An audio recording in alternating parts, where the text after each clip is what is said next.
Good morning, everyone. Thank you for coming. Very happy to be here to talk with you today about the work that is being done on Route 66 in Oklahoma here. I really enjoyed Mr. Wallace, Michael Wallace's talk, and I was really struck by the imagery that he left us with, that Route 66 is alive. And he certainly brought that out in his presentation with the many stories and the people and the culture that's associated with Route 66.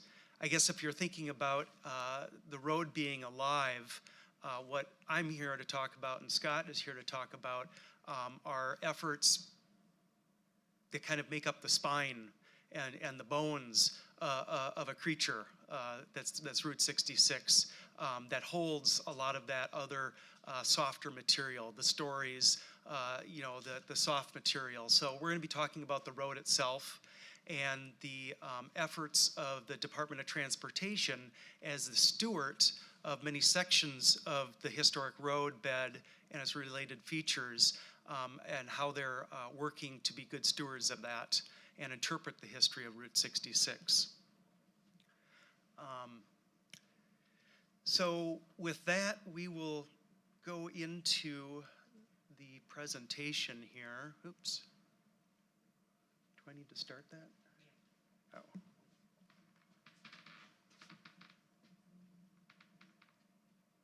Is this your presentation? Yeah.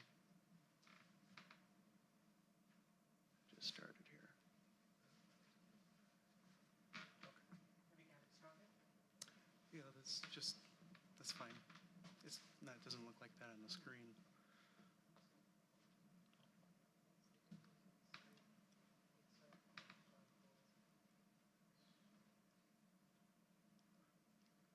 Technical difficulties here.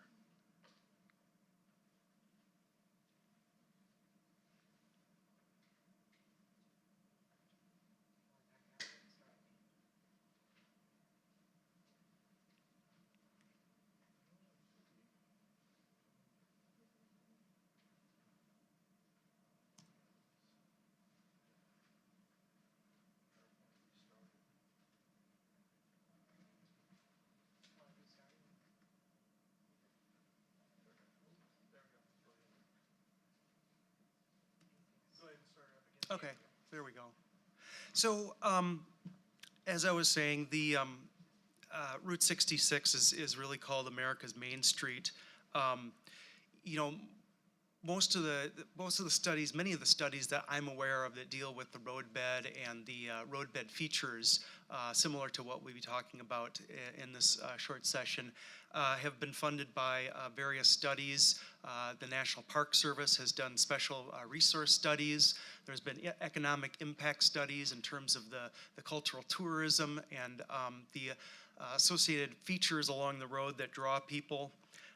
And many of the states have done various studies about the road too, in various forms.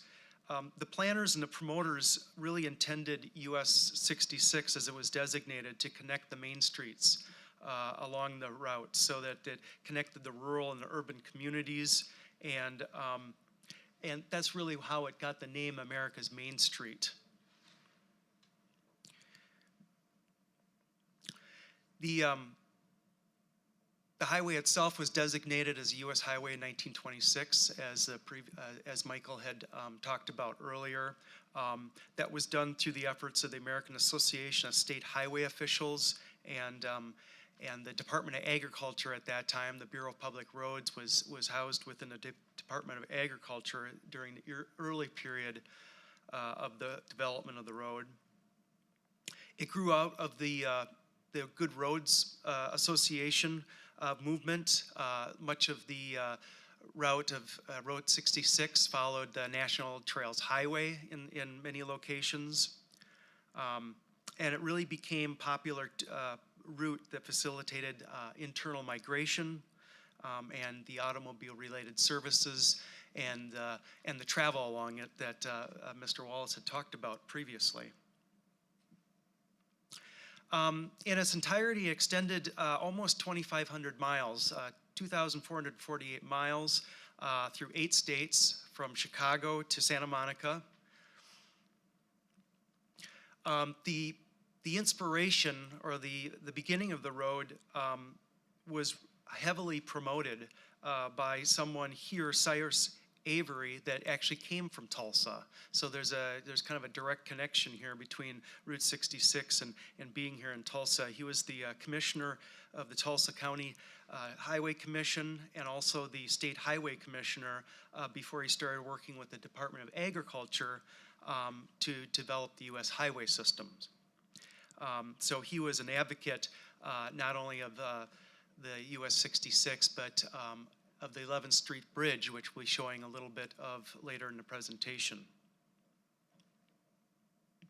So the wide range of properties that developed along early US highways centered on providing that commercial services and the transportation for trucks and automobiles.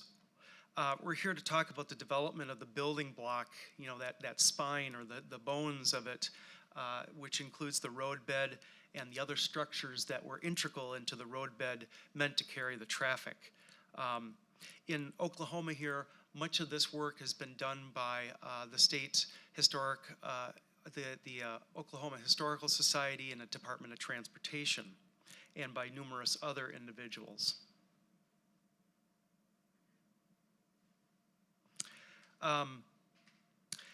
So some of the early studies that have been completed are online, actually, through the DOT's website. Here we have a couple screenshots of some various archives in the Memorial Highways and Bridges section of their website, in which there's a study that was done in the 1990s that talks about the physical development of Route 66. And it also has a really interesting archive of historic images that the DOT had in their collections. So that's a wonderful resource that's available online. And then some of the work that I've been fortunate to help Scott with that we'll be talking about grew out of the early efforts to conduct an inventory of the actual alignment of Route 66 through the state, and then also to identify some of those memorable and intact integral features that are located along the route, bridges, obelisks, sections of roadbed that are still intact, what have you. And on this slide you see one of those drawn maps that included in this 2002 study. The first part of this project was to digitalize this study and bring it up to kind of the current technology, I guess. And I'm just going to quickly run through some of that and talk about how that all came together. So basically, we started with the study and the various maps that trace the route through the state, and we converted that into digital GIS mapping and took the available information and plotted that as a series of lines and points. So we have an alignment that's documented through the state. It talks about when the period of use of that particular alignment, and then the various resources that are along the alignment. It'll talk about its location, its type, its name, any historical data associated with that. So if I'm lucky here, I'll be able to kind of show you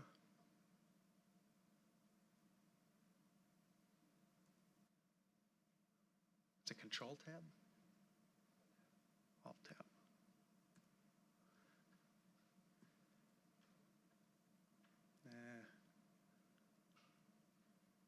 We've got a presentation here.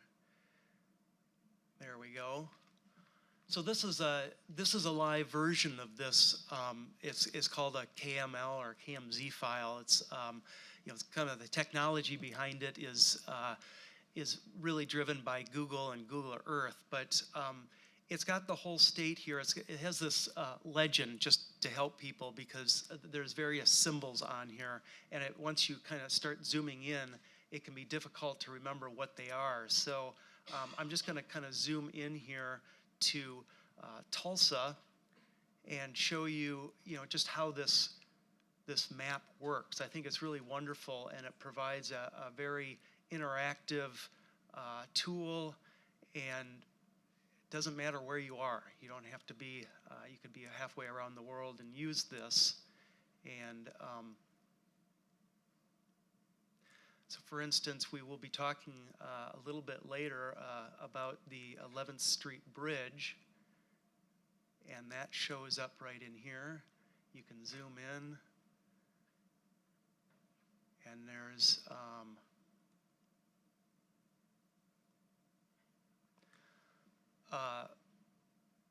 a whole portion of information that provides you the information about the bridge and provides you links to other valuable resources, such as right up here, it takes you back to the original 2002 study. We were really serving to update this, not so much in a contextual or the historical research component, but there were many bridges and other features that just weren't documented because of the timing of the study and certain limitations. So we included all the bridges along the alignment in the state, whether they were included in that 2000 study or not. And you'll see here the type of information that will be included. If there was a National Register nomination, a link to that was provided. If there were other studies that are available in other places online, that was provided. And more specific information under these historical information. And then if there's pictures that were associated with the resource, either that the DOT had, or it had been done for a recent project, or that we had available through Google, those were included. So here you see a picture of the 11th Street Bridge. So I just wanted to share that with you. The other thing I just wanted to quickly share was that this tool also provides information on the roadbed itself. And up here we can see, for instance, a segment of roadbed that was documented as part of that study. And it tells you that it's a historical alignment. I think I have to zoom in here a little bit further.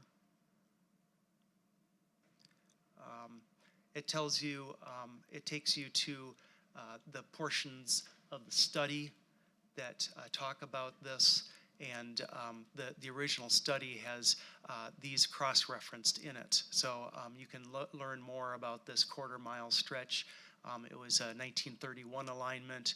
It was made out of Portland concrete. So there's a lot of good ways that this information was used to link the survey work that's already been done to the work that's being done all in one place. So going back to our presentation here, these are just some screenshots I prepared in the event that our online system didn't work here. Pretty much what I went through. Here's a example of a roadbed, and with that, I'm going to turn it over to Scott. Thank you, Chad. I should probably actually state that one of the reasons we tasked Mead and Hunt with integrating all of this information was because it was all archived in paper format or online PDFs, and the materials that we need to give a shout out to Mr. Jim Ross, who helped ODOT with this in the early 2000s, also an eminent Route 66 historian and author. But we recognized in 2008, ODOT, along with Federal Highways, began working with creating the corridor management plan for the Route 66 scenic byway. Oklahoma has 4 national scenic byways: Route 66, the Cherokee Hills Byway, Talamina Scenic Drive, and Wichita Mountains Scenic Byway. This is generally what we use as a management plan for us when we look at stretches of Route 66 that still retain their intrinsic qualities. And for us as a DOT, that's largely the roadbed itself and the road features like bridges and such. So we asked Mead & Hunt to assist us by integrating all of the information into that Google Earth layer so that we knew what resources were historic, eligible, or listed on the National Register of Historic Places for a management tool for us. And also those that still retain their intrinsic quality. They might not be historic, but they still had the curves and the feel of Route 66. They still had the Portland concrete, etc. So this really has turned, the Google Earth tool has really turned into a nice management tool for us. Want to move into how we're taking the Google Earth material and providing it in a format that might be useful for the casual Route 66 enthusiast. And I want to get into a little bit of what's called ESRI story maps. Story maps let you combine maps with narrative text, images, and multimedia content to tell a story. Our program's goal is to use the story maps to connect the audience with historic transportation resources such as Route 66 and our wealth of historic bridges. If we can provide a platform that engages consulting parties and folks that we work with, then that's very helpful for us. Our goal is to integrate the material from the Google Earth layer along with the work that SHPO has also done with their mobile tour, and hopefully have a one-stop experience that ideally at some point in time will be a smartphone app that uses the smartphone's GPS technology to sort of orient you where you're at. One of the things we found out in the past is that signage is often sporadic. Some communities like Clinton and Weatherford are very heavily invested in signage for their communities, but ODOT and the local county roads oftentimes don't have very good signage. So with that, we're going to hopefully get into just an example of how this story map works. Let's see if we're already on. It doesn't look like it, so I'm going to give it. Whoops.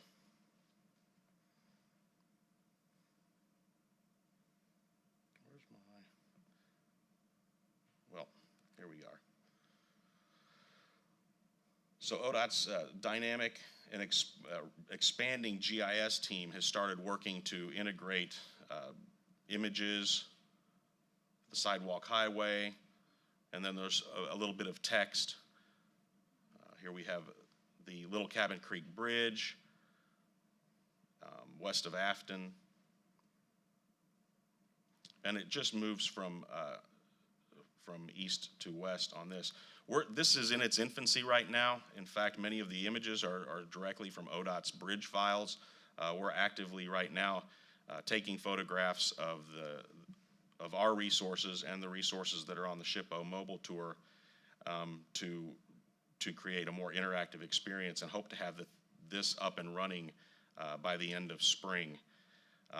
All of this information regarding the Google Earth layer and this app are in some brochures that I've put on the back table there.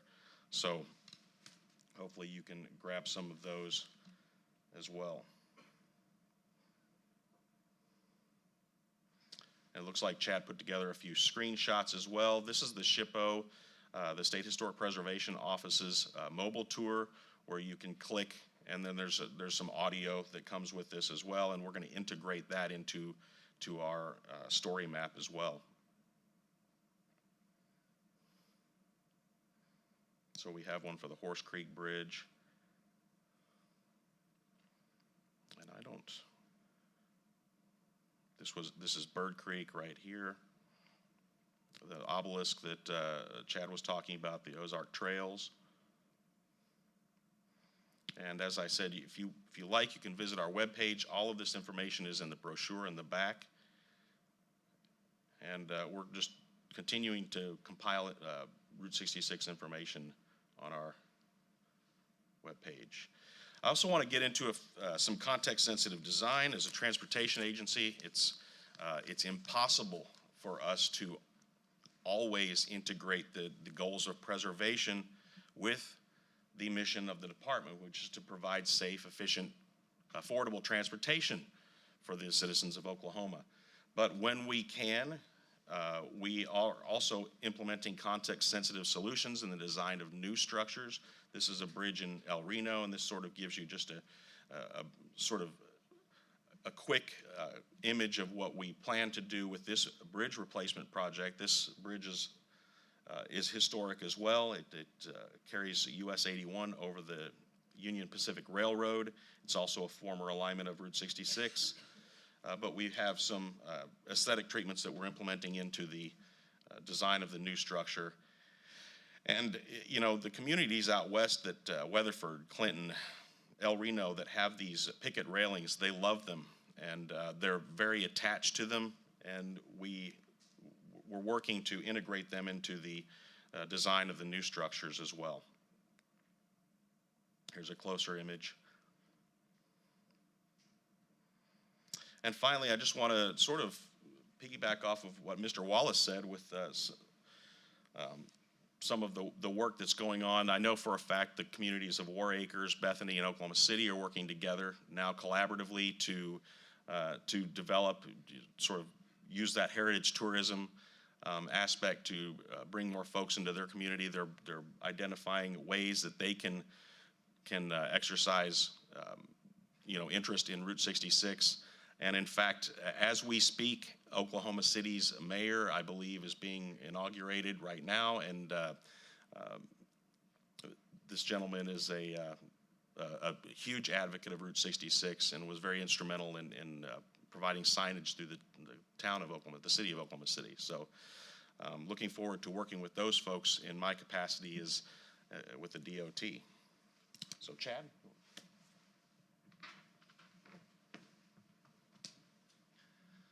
Yeah, just to wrap up here, I think that, you know, from my perspective, Oklahoma has been really very proactive and a leader in terms of the DOT interpreting Route 66, and it's been a real pleasure to work with them on a series of these projects. I just want to end with some of the more traditional types of interpretation that's been done.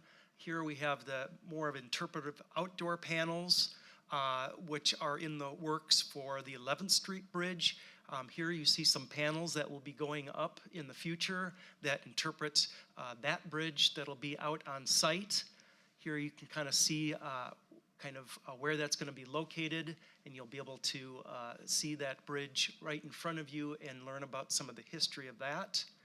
We're working to do some interpretive work for the what's called the Twin Bridges near Catoosa. Here we've got an example in the middle as they're being constructed, and then on the right side as they worked, one's a 1936, 1938, 1956 bridge, and then here we have two of those trusses that were removed when one of those trusses was replaced.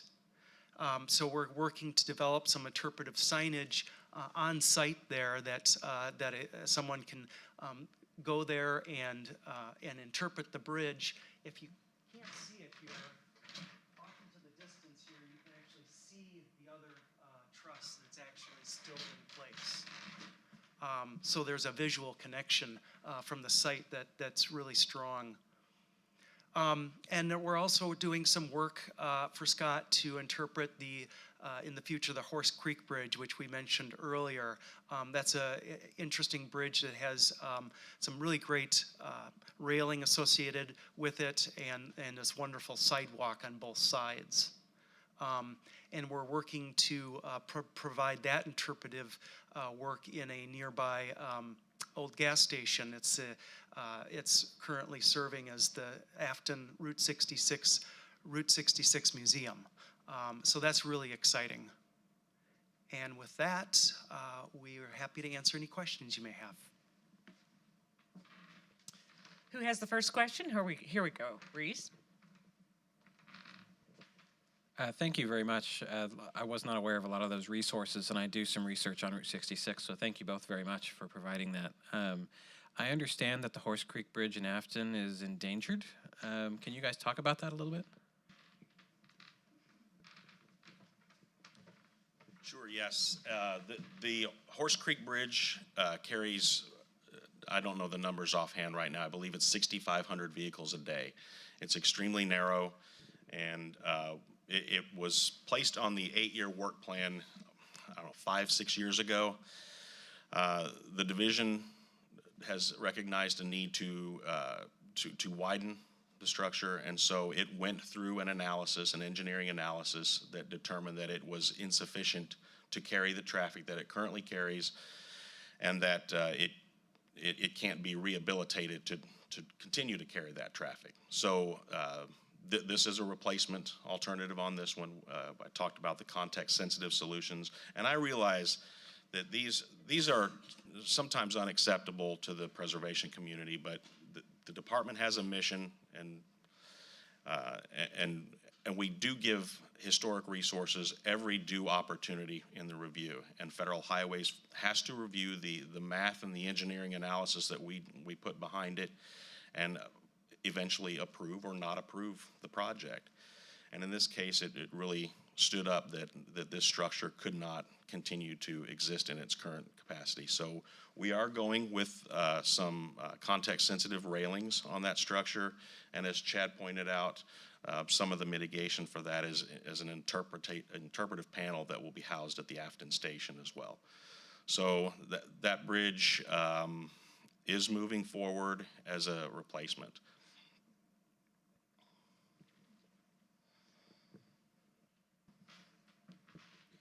Hi, so it's really fantastic to see all of the things that you're doing to help take this information that was on paper and to make it available digitally. And I'm really interested in, from a heritage tourism perspective, thinking about actually two questions. One would be for travelers who are coming in, how would they find out about what is going on so that they could be able to access this information as one piece? And then a second question, with knowing that Route 66 is an 8-state experience, it would be great if for the traveler it's a seamless experience and you can go from state to state and be able to access this thing. So wondering if you've had conversations with other DOTs, other state preservation offices, so that this great information that you're working on here could potentially be part of a larger integrated 8-state system. That is an excellent question. I do, in fact, have routine conversations with our other state DOTs, but it often involves larger umbrella preservation issues and not necessarily Route 66 by itself. Our former Deputy State Historic Preservation Officer was Melvina Heisch, a huge Route 66 advocate who was beginning to integrate me into those conversations with the groups that she was involved with. She's not there anymore, and so I may have, sort of lost that contact a little bit. Regarding your question about how we're making this information available, it really is sort of just an effort just like this, trying to be transparent about our process, coming to conferences such as this and discussing Route 66. Oftentimes it's at the local level. It might be at the Preservation Oklahoma Conference or something like that. But presenting this material, bringing these brochures with me, and sharing them. But I'd love to talk with anybody about an opportunity to work more closely with Missouri DOT.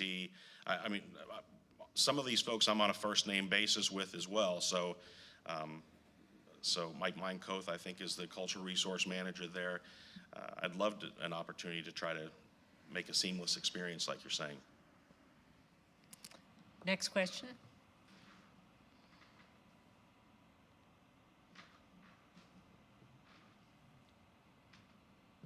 Thanks, Mary. Have you guys had any sort of creative mitigation with any of your resources on Route 66? The interpretive panels are good, but in state government like we are, they always want to have quantitative, how many people are actually showing up to these interpretive panels. Have you ever thought about doing audio tours or, things like that? We've used it a lot in Arkansas because then we can put a number on it and go back to either the SHPO or the highway department and say, this many people have gone to the tour, have been through this. Is that anything that's crossed your guys' mind? As conservative as Oklahoma is, I think how we consider what we've started doing for the 11th Street Bridge and Horse Creek, that's creative for us right now. I mean, that's kind of a big step to get some of the folks at the, you know, higher up at the DOT to agree to certain things. But you know, we're recognizing this as an international resource that's important, and trying to sell that to each of the division engineers who have Route 66 in their division has been a challenge sometimes. But again, I would love to try to find a way to tabulate, quantify who's using these resources. We actually haven't implemented any of them yet either, so we don't have a way to, we don't have any of the interpretive panels put up. But also, creative mitigation is something that's on our radar. Up until 5 years ago, we were still just document destroy, you know, the Habs hair type stuff. So. And our last question. Actually, this is in response to that, just to throw out a couple of other ideas that have, actions that have taken place as creative mitigation for such things is, one, it was a bridge, a Route 66 bridge that was taken out on tribal land, and the mitigation for that was an oral history project to interview the tribal community about their experience of Route 66, and it turned into a fantastic document which has been picked up on by some nonprofit tribal organizations, and it's now become turned into a travel guide for the tribal experiences of Route 66, which may become an app. And then one other example of creative mitigation that I've seen was a concrete pavement preservation research document that Illinois undertook. So. I guess that might be an example of information that's, you know, lost somewhere. For me, I did not know those existed. So, you know, at the local level, these creative activities are taking place. But maybe if there was another source for it all to be compiled together, it'd be great.